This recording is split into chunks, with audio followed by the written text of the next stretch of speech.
What does your mechanic mean when he tells you that your engine is misfiring, and what are the signs and symptoms that you can look for in an engine that is misfiring?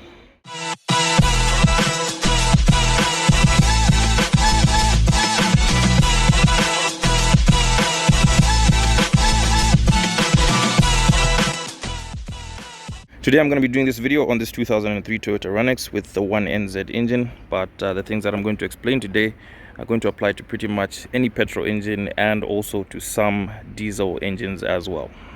So basically every petrol engine has what is called a firing order. So that's an order in which each of the cylinders, each of the spark plugs in the cylinders fire in a given power stroke. So for example, on the 1NZ, you have cylinders 1, 2, 3 and 4, and the firing order for the 1NZ is 1, 3, 2, 4. So that's the firing order. When you go to start your car, the spark plugs are firing 1, 3, 2, 4, 1, 3, 2, 4. So that's the firing order of this engine.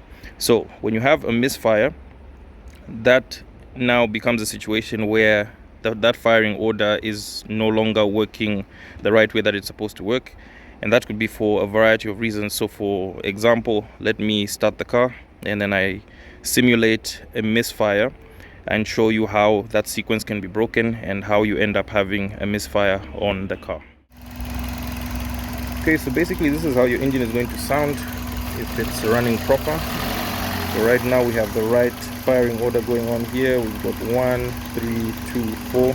All cylinders are firing. So now to simulate a misfire, these are the ignition coils. And what I'm going to do is I'm going to disconnect number 2. And you can hear the difference in the sound there. It starts to sound more like a truck where it's kind of stepping.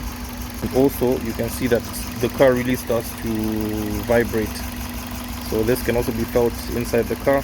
Then that way you can also know that you have a misfire. So instead of 1, 3, 2, 4, right now it's running 1, 3, misfire, 4, 1, 3, misfire, 4. And so if I take you to the inside of the car now, you'll be able to see that on the dashboard we actually have a check engine light that has come on.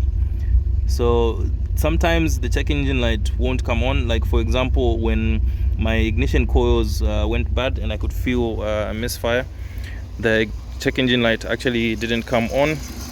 But here it's coming on because it can tell that I've actually disconnected the cable, so there's an incomplete circuit. So sometimes your check engine light won't come on, but if you can feel the vibrations and if you're paying enough attention, you will know that your car is misfiring, and that way you can be able to check if it's the ignition coils or if it's your spark plugs, and diagnose the issue that way. So let's also remove number 3 so that you can see when things are much worse. Now you can see the engine is vibrating a lot, the noise is much heavier. This is what constitutes a very bad misfire, because now we don't have cylinder 2 and we also don't have cylinder 3 running at all. Even when you rev it, there's a bit of hesitation. So you hear that, that's a misfire. And I put back 3, it's better, and it's a bit smoother. Then we put back 2, that completes the firing order, and there's no hesitation and everything is good. So let's talk about some of the causes that would bring about a misfire on your engine. And I think first, let me start with diesel engines, because that will actually be one of the shorter lists on this video. So with a diesel engine, it will almost always be an injector problem. So if you're having a failure with one of your injectors firing, then you'll get a misfire on a diesel engine. Also, if you have an injector pump that is not working properly, it's not able to build the right pressure to spray the fuel through your nozzles on your diesel engine, then you will have a misfire. And another thing for diesel engines is loss of compression. So if your piston rings are not able to hold the pressure inside the cylinders, then you would also get a misfire. So for diesel engines, it will pretty much be injectors, or there's a loss of compression. But also maybe I can still talk about the air coming into the engine. So if you have a blocked air filter, then when your diesel injectors fire the diesel, there's not enough air to burn all the diesel, so you will get a misfire in that situation. It's pretty much what would cause a misfire, because diesel engines don't have spark plugs, they don't have ignition coils.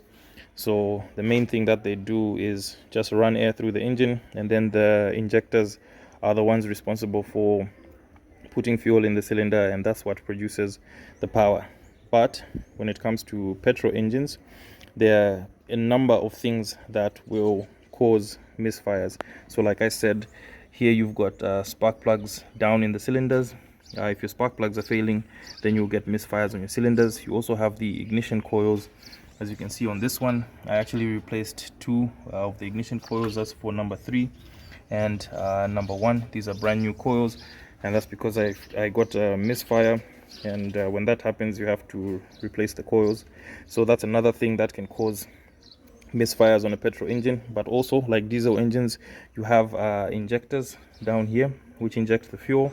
So if you have a blocked injector, then you end up having a misfire because the cylinder doesn't get enough fuel from the injectors, and that ends up causing there to be a misfire on the engine. So basically, when it comes to misfiring, you're trying to get power from each of the cylinders. So whenever for some reason a cylinder is not able to produce enough power, it is felt as a misfire. So your spark plugs and your ignition coil might be firing, but because, for example, there's not enough air, or there's not enough fuel because your injectors are blocked, then you will get a misfire because of that imbalance in the air fuel mixture. So that's what your mechanic means when he says that your car has a misfire. It's basically one of the cylinders is not operating at its full efficiency, and it's not giving you the maximum power that you are supposed to get. That's when you get a misfire. But when all the cylinders are running correctly and the firing order is correct, which is 1, 3, 2, 4 for this engine, then you know that your engine is good and there's no misfires. Alright guys, that was just a quick video about engine misfires. Thank you so much to this user who left this question, and we were able to make a follow-up video like this one. So like I tell you guys, I'm always active in the comment section. If you have any more questions, let me know, then I can make you guys a follow-up video, and we can just keep on learning about the cars that we drive. But until the next one guys, take care and drive safe.